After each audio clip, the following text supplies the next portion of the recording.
Selamat sore para netizen dimanapun kita berada, salam inspirasi bagi kita semua ya. Nasdem persilahkan Demokrat jika ingin kembali ke koalisi perubahan. Ya tidak menjadi masalah begitu kan. Jadi artinya apa? Artinya kalau Partai Demokrat ya kembali kepada koalisi perubahan ada keuntungan luar biasa begitu. Pertama begitu kan. Dari dari pendukung-pendukung Partai Demokrat ya atau pendukung-pendukung Anies Baswedan sedikit banyak akan membantu Partai Demokrat di satu sisi begitu. Karena apa? Karena yang dipikirkan itu adalah di parlemen nanti begitu ya. Seharusnya hal-hal seperti ini kan biasa dalam politik begitu ya. Bahkan kalau menurut saya pribadi lebih baik ya ke koalisi perubahan begitu. Kalau kita bandingkan dengan ke koalisi Ganjar misalnya, tidak mendapatkan cawapres, hanya dapat partai pengusung atau pendukung di situ, begitu ya. Terus kemudian apa yang ia dapatkan begitu? Dari pendukung-pendukung Partai Demokrat hanya mengandalkan itu untuk memilih salah satu caleg nanti begitu ya. Dari pendukung Pak Ganjar ya tetap solid kepada PDIP begitu kan ya. Kalau Partai Demokrat hanya mengandalkan kader-kadernya di masyarakat secara elektoral begitu ya. Kita lihat saja begitu. Tidak ada pastinya begitu. Kalau kepada Pak Prabowo sama aja begitu kan ya. Maka jalan satu-satunya untuk memikirkan konstituen yang di bawah, memikirkan kader-kadernya yang di bawah, mending masuk ke koalisi perubahan. Banyak yang diuntungkan di situ begitu ya. Kita lihat saja surveinya bagaimana di Aceh, di Riau, di berbagai tempat-tempat begitu kan. Ya AHY hanya ya nempel kepada Anies Baswedan di situ begitu ya. Untuk bahkan dari ini yang dikhawatirkan Anies Baswedan kan di Jawa Timur dan di Jawa Tengah begitu kan. Karena di Jawa Timur dan di Jawa Tengah sudah kalah begitu ya. Maka jalan satu-satunya untuk mendapatkan ini ya harus bergandengan tangan dengan orang-orang NU di situ begitu ya. Tetapi mari kita baca terlebih dahulu komentar-komentar netizen seperti ini. Ini komentar-komentar netizen, ya Nasdem persilahkan Demokrat jika ingin bergabung ke koalisi perubahan. Ya tidak menjadi masalah begitu ya. Haha, Imin sudah mulai goyah ya, jangan maulah, masa mau dijadikan ya cadangan. Bukan seperti itu begitu kan. Kalau ingin mengusung dan pendukung ya silahkan begitu kan. Itu sudah jelas Anies Caimin begitu ya. Nasdem partai kemarin sore, sok tahu sombong sekali, Demokrat tidak akan kembali bersama pengkhianat. Ini banyak kritikan-kritikan netizen. Coba lihat ini, pasti dia pendukung Pak Ganjar begitu kan. Sok perhatian begitu. Kenapa orang-orang berspekulasi seperti itu begitu seolah-olah ada sesuatu yang kemudian ada pengkhianat lah, ada pembohong dan sebagainya. Saya kira cara-cara seperti itu semakin memperburuk Partai Demokrat itu sendiri begitu ya. Jangan heran kalau di luar sana banyak yang kemudian yang mengatakan bahwa wah AHY ini bisa menjadi politik gelandangan begitu kan. Bisa saja seperti itu begitu. Kalau tidak ke koalisi perubahan bisa saja menjadi politik gelandangan begitu ya. Jangan pernah kembali dengan gerombolan katanya begitu. Ngapain kembali? Ya pada akhirnya ini kan hanya tawar-menawar begitu ya. Toh pada akhirnya gabung kepada Pak Ganjar sudah di depan mata kekalahannya begitu. Kan begitu logikanya begitu. Jadi artinya apa? Artinya selama ini kalau ingin gabung kepada koalisi perubahan tentu mendapat keuntungan-keuntungan luar biasa ya. Karena apa? Karena yang dipikirkan konstituen mereka. Coba bayangkan begitu. Apakah nanti turun begitu kan elektoral dari seorang Partai Demokrat begitu. Saya yakin dan seyakinnya pasti akan turun luar biasa turunnya begitu ya.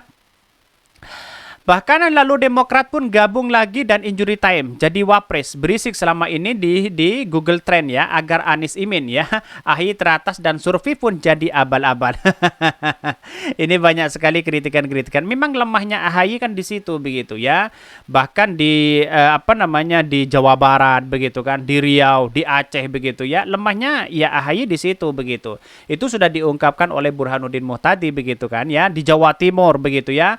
Terus kemudian di Jawa Tengah begitu. Kelemahannya sangat luar biasa. Ketika dengan Caimin, wah ini bisa menjadi ketar-ketir lawan-lawan mereka begitu ya. Mari kita baca terlebih dahulu ya beritanya seperti ini.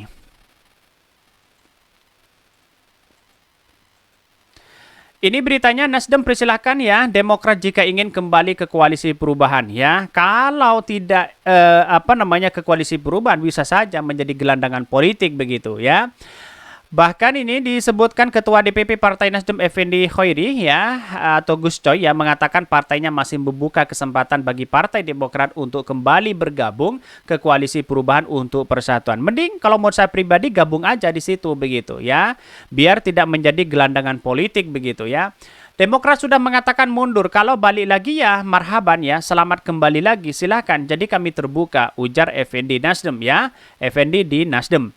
Bahkan dia menuturkan pihaknya sangat terbuka bagi siapapun parpol yang ingin bergabung mengusung Anies Baswedan atau Capres di 2024. Di satu sisi ya dia mengatakan kami ya mantap dengan koalisi ini, tetapi kami terbuka untuk seluruh partai politik ya, komunitas-komunitas politik untuk bergabung dengan kami begitu ya, kata Gus Coy.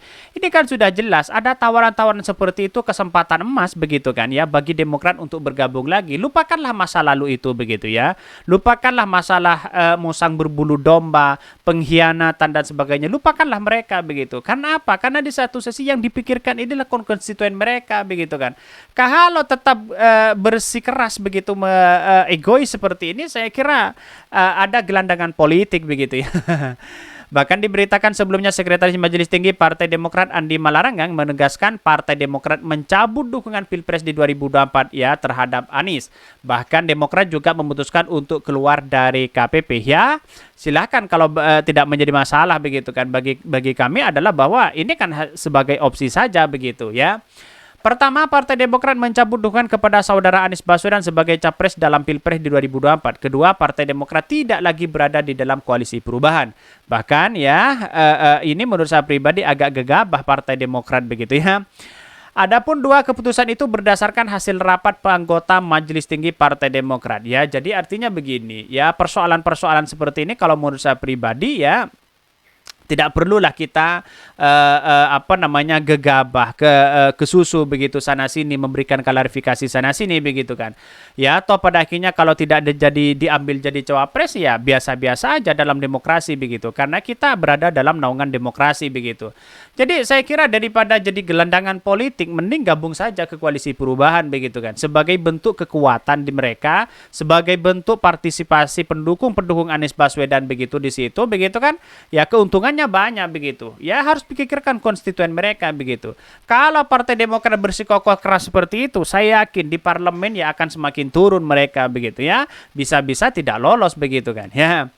Bahkan dia menjelaskan alasan Demokrat mengambil langkah tersebut lantaran Anies telah mengingkari perjanjian koalisi karena telah terjadi pengingkaran ya terhadap kesepakatan yang dibangun selama ini. Demikian dua keputusan dari rapat Majelis Tinggi Partai Demokrat yang baru saja berlangsung malam ini di Cikias begitu. Jadi saya kira Partai Demokrat itu ya agak lama untuk menentukan ini semua begitu kan. Tahu sendiri karakter Partai Demokrat begitu ya. Mengambil keputusan itu agak lama di situ begitu. Ya bisa-bisa nanti yang disodorkan itu adalah ya AHY untuk menjadi cawapres begitu kan. Ya belum apa-apa sudah menyodorkan cawapres begitu. Kan logikanya gimana begitu ya. Pasti ya PDIP nanti akan muak lagi begitu. Bahkan diusir lagi seperti P3 kan bisa saja seperti itu begitu ya. Ya kita lihat saja nanti bagaimana prosesnya demokrasi ini apakah benar diambil oleh wapres atau apa begitu ya.